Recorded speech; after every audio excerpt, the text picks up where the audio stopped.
जय हिंद स्टूडेंट्स। आप लोगों को जैसा कि पता ही है कि ओ लेवल के नए रूल के हिसाब या नए पैटर्न के हिसाब से अब आप लोगों को चारों पेपर्स की थ्योरी और साथ ही साथ उनके प्रैक्टिकल्स भी देने हैं। इसको लेकर मैंने ऑलरेडी कई वीडियोस में आपको पूरा डिटेल बता दिया। आज मैं आप लोगों को दिखाने जा रहा हूँ प्रैक्टिकल एग्जाम्स कैसे करना है।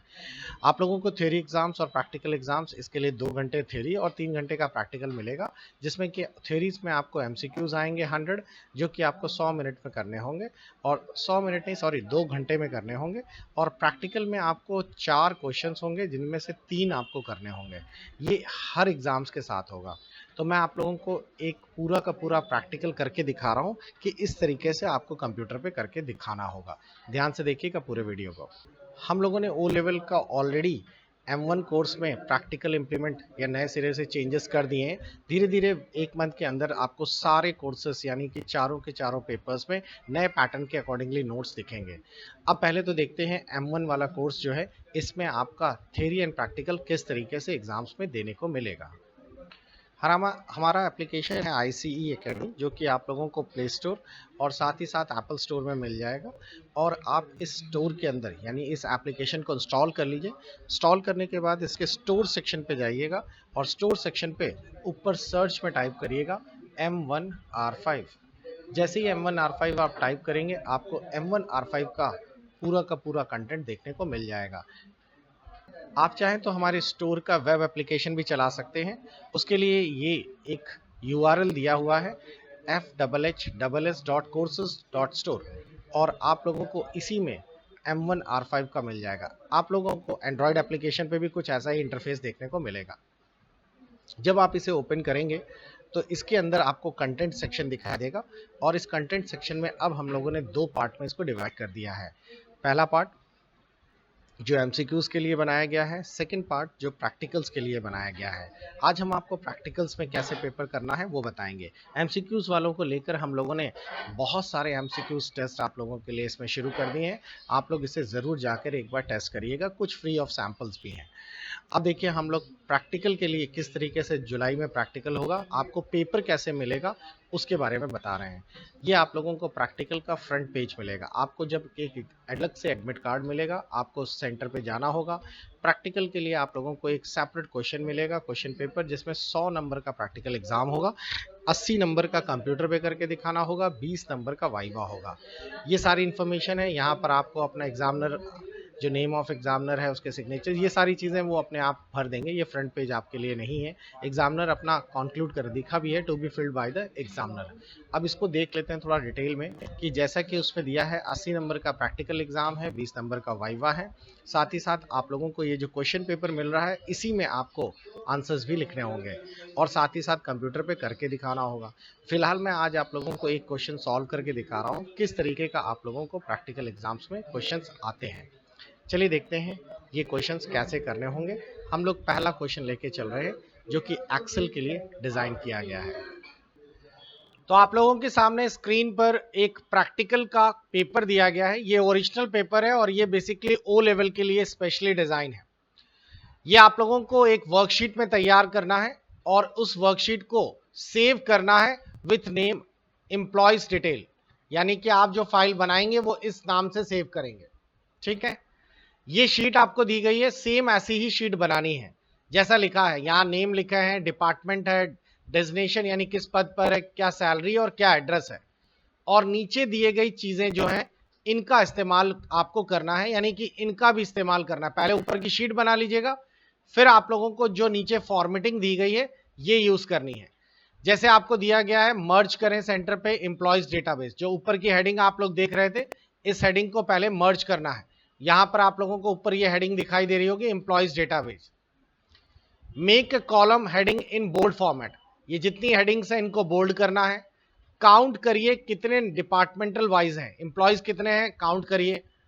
List the name of the employees whose salary is greater than 12,000, वो सारे एम्प्लॉयज दिखाइए जो 12,000 से या 1,20,000 रुपए से ज्यादा सैलरी पा रहे हैं। तो हम लोग इसको 2 पार्ट में करते हैं, पहले इसको डिजाइन कर लेते हैं और फिर नीचे वाले इन सभी का इस्तेमाल करेंगे। तो क्वेश्चन में कई सारी छोटी बड़ी चीजें हैं, जैसे कॉलम्स, कुछ फॉर्मेटिंग का पार्ट है, कुछ काउंट करने के लिए है, कुछ फिल्टर करने का भी ऑप्शन है, सॉर्टिंग करने का भी है, इसी में चार्ट कैसे बनाते हैं वो भी है। तो मैं आप लोगों को एक बार क्वेश्चन पूरा सॉल्व करके दिखा रहा हूं, फिर आप लोग इसे अपने कंप्यूटर पे करने वाले हैं। देखिएगा ध्यान से। तो सबसे पहले मैं स्प्रेडशीट खोल लेता हूं।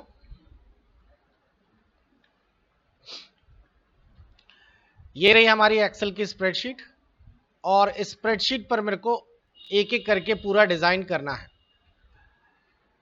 आप ज्यादा स्पेस ना देकर यहीं से शुरुआत कर दीजिएगा। मैंने यहां पे लिख दिया name, department, designation, salary, address.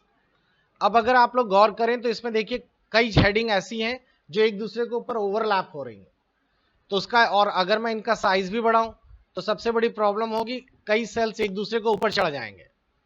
उसके लिए आसान तरीका क्या है, इन सबको ऐसे सेलेक्ट करिए, यहां से नहीं, यहां से ए बी सी डी ऐसे, और बीच में कहीं जहां दो सेल जुड़ते हैं वहां डबल क्लिक कर दीजिए।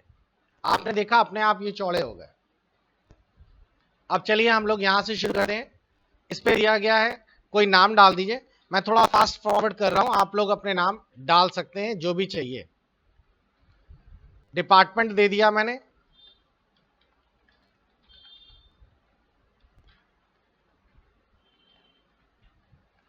पोस्ट का नाम दे दिया,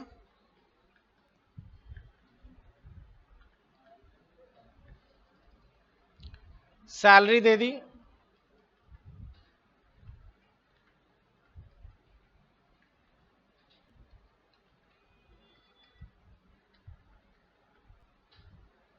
और एड्रेस दे दिया।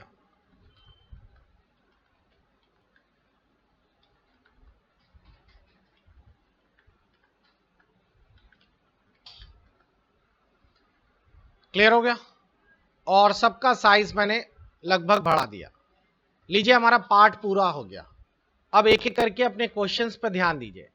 सबसे पहला क्वेश्चन अगर आप लोगों ने देखा हो तो उस पर लिखा है कि ऊपर वाला जो ये पार्ट है इन सबको सिलेक्ट करके मर्ज करना है। तो ये मर्ज बटन आपने दबा दिया, और यहां पर क्या टाइप करना है आप लोगों को, एम्प्लॉइज डेटाबेस। इसका भी साइज में बड़ा कर देता हूं। उसके बाद क्वेश्चन नंबर 2 पे देखिए, आप लोगों ने जो क्वेश्चंस देखे थे उनको सामने रखते हुए आप लोग करेंगे। क्वेश्चन नंबर 2 में दिया गया है कि आप लोगों को इसमें पहले तो क्वेश्चन नंबर 1 पे ही दिया गया है कि इसका जो स्टाइल है उसको एसेंट कर दिया जाए। तो यहां से यहां तक अगर आप लोग गौर करें तो ये सब हम लोगों ने सिलेक्ट कर लिया, और अगर आप लोग देखें तो यहां पर डिफरेंट फॉर्मेटिंग दी गई है, तो आप इनमें से जो भी फॉर्मेटिंग चाहें वो ले सकते हैं।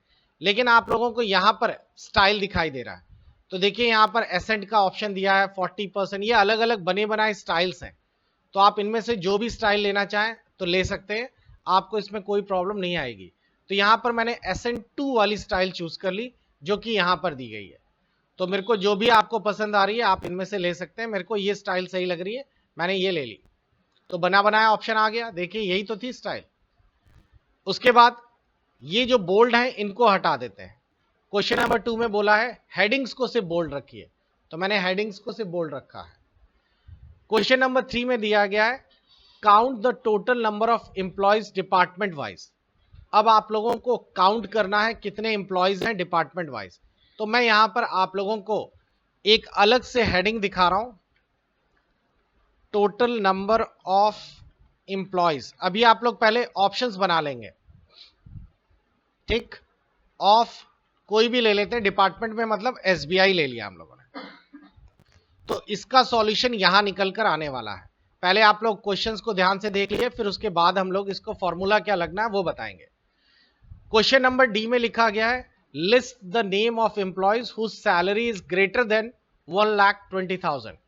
इस क्वेश्चन को कैसे करेंगे, उसके लिए आपको यहां से एक फिल्टर करना होगा। लिस्ट का मतलब होता है, आप गौर से देखिए इसमें सारे एम्प्लॉयज दिखाई दे रहे हैं। आपसे सवाल में बोला गया है कि जो डी नंबर का सवाल है कि 1,20,000 से ऊपर वाले जिनकी सैलरी है उनको छांटिए। तो पहले इतना सेलेक्ट कर लीजिएगा। छांटने शब्द को हम लोग एक्सेल में कहते हैं डेटा फिल्टर। फिल्टर पे जाइएगा। जैसे ही आप फिल्टर पे बटन दबाएंगे आपको यहां पर बिंदियां दिखाई देंगी। इन बिंदियों को कहते हैं ड्रॉप डाउन बटन्स। आप ड्रॉप डाउन पे जाइए और यहां पर आपको एक कंडीशन दी गई है। क्या कंडीशन है? ग्रेटर देन कितना? 1,20,000। तो कोई बता सकता है 1,20,000 के ऊपर वाले कितने हैं इसमें?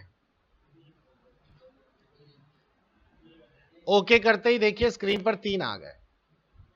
इस चीज को कहते हैं फिल्टर करना। एक बार फिर से देखेंगे कैसे मैंने फिल्टर ऑफ किया। सबसे पहले क्या किया? सिलेक्ट। सिलेक्ट करने के बाद फिर मैंने यहां पे क्या किया? फिल्टर पे क्लिक किया। याद रखिएगा ऊपर की हेडिंग नहीं लेना है। उसके बाद मैंने यहां पे क्या किया? सैलरी के आधार पे ही तो छटनी करनी है। इसमें से हमने यहां से क्या लिया? कंडीशन। कंडीशन यहां पे क्या डाल दी? 1,20,000। आ गया सबको समझ में? अब आप लोगों के, और अगर आपको पूरा करना है तो यहां से आप लोग हटा सकते हैं। उसके बाद दिया है count the total number of employees whose salary greater than ये। इसके लिए भी मैं यहां पर एक अलग से लिख देता हूं ताकि आपको अगले फॉर्मूले में समझ आ जाए। Count number of employee having salary greater than 1 lakh. यहां पर हमें वो एम्प्लॉयज बताने होंगे जिनकी सैलरी 1 लाख से अलग है। तो 1 लाख से अलग वाले 3 है। तो अभी हम एक फॉर्मूला सीखेंगे काउंट करना, जिससे कि ये एम्प्लॉयज छटकर अलग से यहां पे दिखने लगेंगे, आगे मिलेगा। उसके बाद एक क्वेश्चन और दिया गया है, डिपार्टमेंट वाइज सॉर्टिंग कर दी है। क्वेश्चन नंबर एफ देखिएगा। क्वेश्चन नंबर एफ में लिखा है sort the data department wise. Department wise sorting करनी है। सॉर्टिंग शब्द का मतलब होता है क्रम से लगाना। तो एक बार फिर से देखते हैं, यहां से यहां तक मैंने सेलेक्ट किया, डेटा के अंदर गया मैं और ये सॉर्ट कमांड पे क्लिक कर दिया।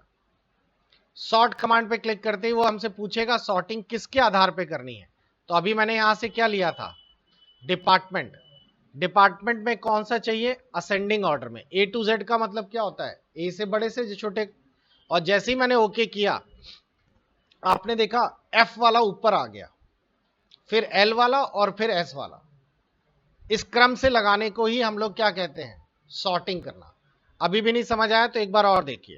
पहले क्या किया? सिलेक्ट डेटा, फिल्टर जो किया तो उसी के बगल में गए सॉर्टिंग पे, सॉर्ट पे क्लिक किया। इस बार मैंने यहां से ले लिया सैलरी और यहां से क्या ले लिया? बड़े से छोटा। ओके किया, कुछ अंतर दिखा? क्या हुआ? ज्यादा सैलरी वाले ऊपर आ गए। तो हमारे क्वेश्चन में ये नहीं था, हमारे क्वेश्चन में था सॉर्टिंग करना है डिपार्टमेंट वाइज। क्लियर हो गया सभी को? तो आगे देखते हैं हम लोग कि काउंट कैसे किया जाता है। काउंट करने वाला मैंने आप लोगों को अभी जो बताया उसमें हम लोगों ने ये टॉपिक यानी ये क्वेश्चन किया, ये वाला पूरा कर लिया। आप सब ने क्या ग्रेटर देन वाला लगा के देख लिया था? फिल्टर। और साथ ही साथ हम लोगों ने सॉर्टिंग करने वाला भी कर लिया, असेंडिंग से ऑर्डर में सेट करने वाला। अब चलिए देखते हैं काउंट क्या है और कैसे करते हैं। काउंट करने के लिए आप लोगों को एक्सेल का एक फॉर्मूला पढ़ना पड़ेगा जिसे हम लोग काउंट कहते हैं। एक्सेल के फॉर्मूले में काउंट फॉर्मूला इस तरीके से काम करता है। ये नंबर्स हैं, मैं आपको काफी सारे नंबर्स दिखा रहा हूं और मैंने आपसे कहा यहां पर इन सभी नंबरों को गिनिए। तो आप लोग एक फॉर्मूला लगाएंगे काउंट। पहला सेल कौन सा है? A1। और आखिरी सेल कौन सा है? C2। और एंटर कर देंगे। ऐसा लिखने से A1 से लेकर C2 तक के सारे नंबर आ जाएंगे। कोई बता सकता है कितने नंबर होंगे? 5। 5 ही तो नंबर है। लेकिन अगर मैं इसमें कोई अल्फाबेट लिख देता हूं यहां पर ऐसे, और अब अगर मैं आपसे काउंट करने को कहता हूं तो आप देख पा रहे हैं आंसर सिर्फ 4 आ रहा है, क्योंकि काउंट जो है वो सिर्फ नंबर गिनता है, अल्फाबेट्स नहीं गिनता है। इसी तरीके से एक फॉर्मूला और है और इस फॉर्मूले का नाम है काउंट ए। काउंट ए जो है वो भरे हुए सेल गिनेगा। अब अगर आप देखें तो आंसर आप लोगों का आएगा 6। आया समझ में? और जबकि पहले वाले में ऊपर आंसर कितना आ रहा था? ऊपर वाले में सिर्फ नंबर गिन रहा था। तो अभी देखें तो ऊपर वाले में 4 ही नंबर तो है दो तो अल्फाबेट्स हैं, तो ये डिफरेंस होता है काउंट और काउंट ए में। क्लियर? इसी तरीके से एक फॉर्मूला और है और इसे कहते हैं काउंट इफ। इफ को हिंदी में क्या कहते हैं? यदि। काउंट करिए यदि, और नीचे देख रहे होंगे कि आपको एक छोटा सा कमेंट भी दिख रहा है जिसे हम लोग एक हिंट के रूप में यूज करते हैं। इसमें लिखा है काउंट इफ, ब्रैकेट में लिखा हुआ रेंज बताइए। तो रेंज हमारी यही है, यहां से यहां तक, और यहां पर मैंने कंडीशन लिख दी ग्रेटर देन 50, और ये डबल इन्वर्टेड कॉमा में लिखनी होती है। तो मेरे को बताइए A1 से लेके C2 तक के बीच में कितने नंबर हैं जो कि ग्रेटर देन 50 है? तो आप देखेंगे आंसर आ गया 1। एक ही तो है 50 से ज्यादा वाला, तो तीनों में डिफरेंस समझ आ गया। काउंट क्या करता है? नंबर गिनता है। काउंट ए क्या करता है? नंबर और अल्फाबेट सब गिनता है। और काउंट इफ क्या करता है? वो सेल गिनता है या वो नंबर्स गिनता है जो कि कंडीशन के अनुरूप है। आया सभी को समझ में? अब चलिए हम लोग देखते हैं इनका इस्तेमाल हम लोग अपने क्वेश्चन में कैसे करेंगे। ये रहा हमारा क्वेश्चन। हमारे क्वेश्चन में लिखा था आप डिपार्टमेंट वाइज लोगों को गिनिए, तो मैंने यहां पे लिख दिया कि हमें सबसे पहले एसबीआई के लोग बताने हैं। तो एसबीआई में कितने लोग हैं? 2। एलआईसी में कितने लोग हैं? 2। और एफसीआई में कितने लोग हैं? 1। मैंने यहां पर ये फॉर्मूला लगा दिया है इक्वल टू काउंट इफ। ये देखिए सारे डिपार्टमेंट गिने हैं, और इन्वर्टेड कॉमा में मैंने जैसे अभी आपको बताया था ग्रेटर देन 50, उसकी जगह मैंने लिख दिया है एसबीआई। ऐसा करने से ऊपर से नीचे तक के सारे लोगों को या सारे अल्फाबेट्स गिनेगा, लेकिन किनको सिर्फ गिनेगा? जो एसबीआई के हैं। और एसबीआई वाले यहां कितने हैं? 2। आ गया समझ में? इसी तरीके से नीचे वाला फॉर्मूला क्या हो जाएगा? एलआईसी, और नीचे वाला क्या हो जाएगा? एफसीआई। आ गया सभी को? अगला क्वेश्चन आपसे स्क्रीन पे पूछा गया है कि आपको वो सारे एम्प्लॉयज बताने हैं जिनकी सैलरी 1 लाख से ज्यादा है।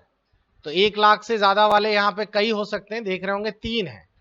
तो इस बार हमारा फॉर्मूला भी वही होगा, काउंट वाला ही, लेकिन इस बार हम लोगों ने यहां पे लिख दिया है ग्रेटर देन 1 लाख।